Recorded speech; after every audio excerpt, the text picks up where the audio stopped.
அன்பான வணக்கம் நண்பர்களே. இந்த காலகட்டத்தில் வாழ்ந்து கொண்டு இருக்கிற எல்லா மக்களும் அவங்க யாராக இருந்தாலும் சரி, எவராக இருந்தாலும் சரி, வாழ்க்கையில் பிரச்சனைக்கு பின் பிரச்சனை தொடர்ந்து வந்துக்கிட்டு தான் இருக்கும். நம்ம எல்லோரும் இந்த பூமிக்கு எதுக்காகங்க வந்தோம்? வாழ்க்கையை சந்தோஷமாக வாழ்வதற்கு தான் வந்தோம். ஆனால் வாழ்நாள் முழுவதும் பிரச்சனையை பற்றியே சிந்திப்பது, அதற்கான தீர்வை காண்பது, இப்படியே நம்மளுடைய வாழ்க்கை நாள் பூரா செலவாகி விடுகிறது. அப்போ எப்போ தான் வாழ்க்கையை வாழ்வது? நாம் நினைத்த போல ரசிக்கிறது. கண்மூடி கண் திறக்கிறதுக்குள்ள முதுமை காலகட்டத்தை அடைந்து விடுகிறோம்.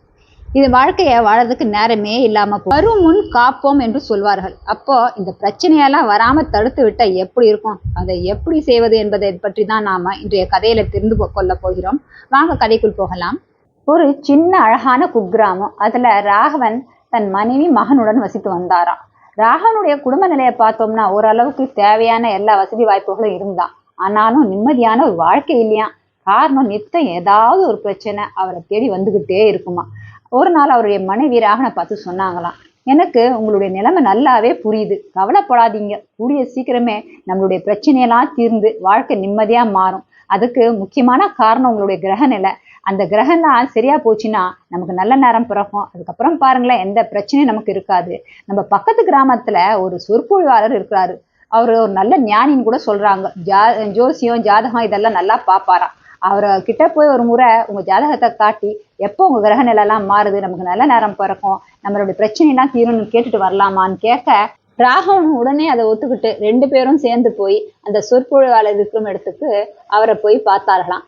ராகவன் தன்னுடைய நிலைமைய அந்த சொற்பொழிவாளர்கிட்ட எடுத்து சொன்னாராம். அதை கேட்ட அந்த நபர் சொன்னாராம், உனக்கு வாழ்க்கையில பிரச்சனையே வரக்கூடாது, அப்படிப்பட்ட ஒரு நல்ல நேரம் எப்போ வரும் தானே நீ தெரிஞ்சுக்க விரும்புற அப்படின்னு கேட்க, ஆமா ஐயா ஆமா, அதை தான் நான் தெரிஞ்சுக்க விரும்புறேன் அப்படின்னு ராகவன் சொல்ல, சரி கிரக நிலை அமைப்பு, நல்ல நேரம், நல்ல காலம் இதெல்லாம் நான் எடுத்து சொல்றேன். உன் வாழ்க்கையில பிரச்சனையே வராமல் இருக்க ஒரு நல்ல வழியும் சொல்றேன். முதல்ல நான் சொல்ற ஒரு காரியத்தை மட்டும் செய், அதுக்கப்புறம் பாரு உன் வாழ்க்கையில பிரச்சனையே வராது அப்படின்னு சொல்ல, ராகவனும் ரொம்ப அவசரமா, உண்மையா ஐயா சொல்லுங்களேன், அதுக்கு நான் என்ன செய்யணும், எப்படிப்பட்ட காரியத்தா இருந்தாலும் நான் செய்யறேன் அப்படின்னு ராகவன் சொல்ல, அந்த நபர் சொன்னாராம், பக்கத்துல என் பண்ணை வீடு இருக்கு, அங்க நான் ஒரு 15 ஒட்டகங்களை வளர்த்துக்கிட்டு வரேன். இன்னைக்கு இரவு நீங்க 2 பேரும் சாப்பிட்ட பிறகு அந்த பண்ணை வீட்டுக்கு போயிடுங்க. அங்க போய் அந்த 15 ஒட்டகங்களும் எந்நேரம் நின்றுகிட்டே இருக்கவங்க, அதுங்க நினைக்கிற நேரத்துலதான் உட்காருங்க, அதுக்கப்புறம் படுத்து தூங்குவாங்க. நீங்க என்ன பண்றீங்க, அந்த 15 ஒட்டகத்தையும் ராத்திரி உட்கார வச்சுட்டு அதுங்க தூங்கின பிறகு நீங்க போய் படுத்து தூங்கலாம். மறுநாள் காலையில என்ன பாருங்க, உங்களுக்கு நான் சரியான ஒரு வழியை சொல்றேன் அப்படின்னு சொன்னாராம். அதை கேட்டவன ராகவனுக்கு ரொம்ப சந்தோஷமா 2 பேரும் சாப்பிட்டு அந்த பண்ணை வீட்டுக்கு போய் சேர்ந்தாங்களாம்.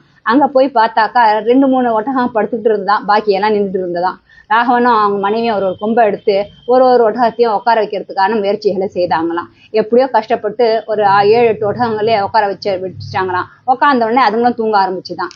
அதுக்கப்புறம் போய் ஒன்று 2 உட்கார வைக்க ஆரம்பிச்சாங்களாம். முதல்ல உட்கார வச்சதுல இருந்து 1-2 ஒட்டகம் எழுந்து நின்று வச்சான்.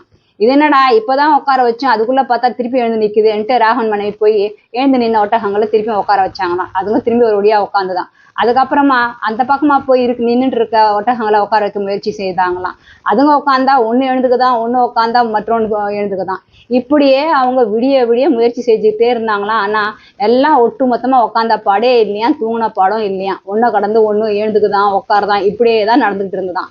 அதை பார்த்துட்டு ஒரு கட்டத்துல ராகவன் சொன்னாராம், நான் ஓய்ந்து போயிட்டேன், எனக்கு உடம்புல தெம்பு கிடையாது, எனக்கு இன்னும் தெரியுது இந்த ஒட்டகங்க ஒட்டு மொத்தமா உட்கார போறதில்ல, ஏதாவது ஒண்ணு நிற்கும், ஏதாவது ஒண்ணு உட்காரும், என்னால முடியாது, நான் தூங்க போறேன் அப்படின்னு ராகவன் சொல்ல, அவங்க மனைவியும் ஆமாங்க நானும் ஓய்ந்து போயிட்டேன், இதுங்கெல்லாம் உட்கார்ற மாதிரி தெரியல, வாங்க 2 பேரும் போய் நிம்மதியா தூங்கலாம் அப்படின்னு விடிய ஒரு 4 மணிக்கு மேல 2 பேரும் போய் படுத்து தூங்கிட்டாங்களாம்.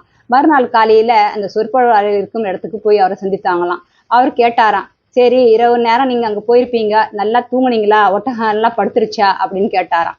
அதை கேட்ட ராகவன் சொன்னாராம், ஐயா எங்க ஐயா, ஒண்ணு உட்காந்தா ஒண்ணு எழுந்துக்குது, 4 படுக்க வச்சா இன்னும் 3 எழுந்துக்குது, இப்படியே ராத்திரி முழுவதும் ஒண்ணு பின்னால ஒண்ணு உட்காருது எழுந்துக்குது, இதேதான் செய்துங்களே தவிர ஒட்டு மொத்தமா எல்லாம் உட்காந்தோம் பாடம் இல்லையா, தூங்கின பாடம் இல்லை. நாங்களும் எவ்வளோ முயற்சி செய்து பார்த்தோம், இனிமேல் இந்த முயற்சியில ஈடுபட்டா நம்மளுடைய நேரம் வீணாகும், ராத்திரி தூங்க முடியாது, நாளைக்கு வேலையும் செய்ய முடியாது, அதனால நாங்க 2 பேரும் போய் படுத்து தூங்கிட்டோம், எங்களால இதை ஒட்டகங்களை ஒன்னா உட்கார வைக்க முடியல, நாங்க தோத்துட்டோம் அப்படின்னு அவர் சொன்னாராம். ராகவன் பேசுவதை கேட்டுட்டு அந்த சொற்பொழிவாளர் சிரித்தாராம். சிரித்து கொண்டே ராகவனை பார்த்து சொன்னாராம், இதேதான் நம்மளுடைய வாழ்க்கை நிலைமை, ஒரு பிரச்சனை வந்தா அது தீர்த்தோமா மறு பிரச்சனை வாசல்ல நிற்கும், அதை தீர்த்தோமா இன்னொன்னு வந்து நிற்கும்.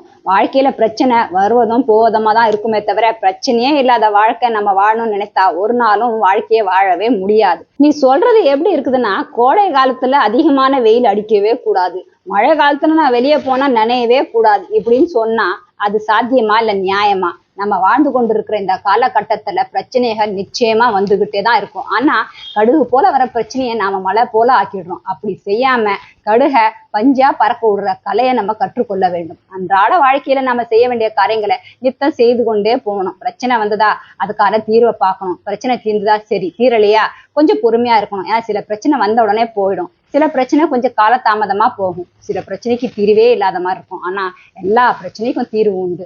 இதை புரிந்து கொண்டு நமக்கு தேவை என்னன்னா ஓரளவுக்கு பொறுமை, அதே நேரத்துல எது வந்தாலும் எப்படிப்பட்ட பிரச்சனை வந்தாலும் அதை ஏற்றுக்கொள்கிற சக்தி, இது ரெண்டுமே இருந்தா நாம வாழ்க்கையை ஆனந்தமா வாழ்ந்து விட்டு போகலாம் என்று அந்த சொற்பொழிவார் சொல்ல ராகவனும் அதை ரொம்ப சந்தோஷமா ஏற்றுக்கொண்டு அங்கிருந்து தன் மனைவியோட வீட்டுக்கு வந்து சேர்ந்தாராம்.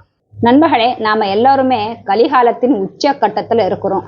எல்லாருமே பல ஜென்மங்களில் செய்த பாவ புண்ணிய கணக்கு, இந்த ஜென்மத்துல நாம செய்த பாவ புண்ணிய கணக்கு, அதாவது கர்ம வினைகளை பிரச்சனைகள் மூலமா, அதாவது உடலால உள்ளத்தால பணத்தால உறவுகளால எல்லாத்தையும் நம்ம கழித்து கொண்டே வருகிறோம். பிரச்சனைகள் வர வர நம்ம கர்ம வினைகள்லாம் செட்டில் ஆகிக்கொண்டே வருது. இது நமக்கு புரிந்தாலே நம்ம பிரச்சனைகளை கண்டு பயப்பட மாட்டோம். இனி நம்ம வாழ்க்கையில பிரச்சனைன்னு ஒண்ணு வந்தா அதை கண்டு பயப்படாம இது எனக்கு ஒரு சவால் என்று அதை எதிர்த்து நிக்கிற ஒரு சக்தியை நமக்குள்ள வளர்த்து கொள்ள வேண்டும். பூட்டுன்னு இருந்தா கண்டிப்பா அதுக்கு சாவின்னு இருக்கும். அதே போல பிரச்சனைன்னு இருந்தா கண்டிப்பா அதுக்கு ஏதாவது தீர்வு இருக்கும். ஒரு காலகட்டத்துல அதுக்கு தீர்வு கண்டிப்பா நமக்கு கிடைக்கும். இதை புரிந்து கொண்டு பிரச்சனைகளை கண்டு பயப்படாம வாழ்க்கையை நிம்மதியாகவும் ஆனந்தமாகவும் வாழ்ந்து விட்டு போக வேண்டும்.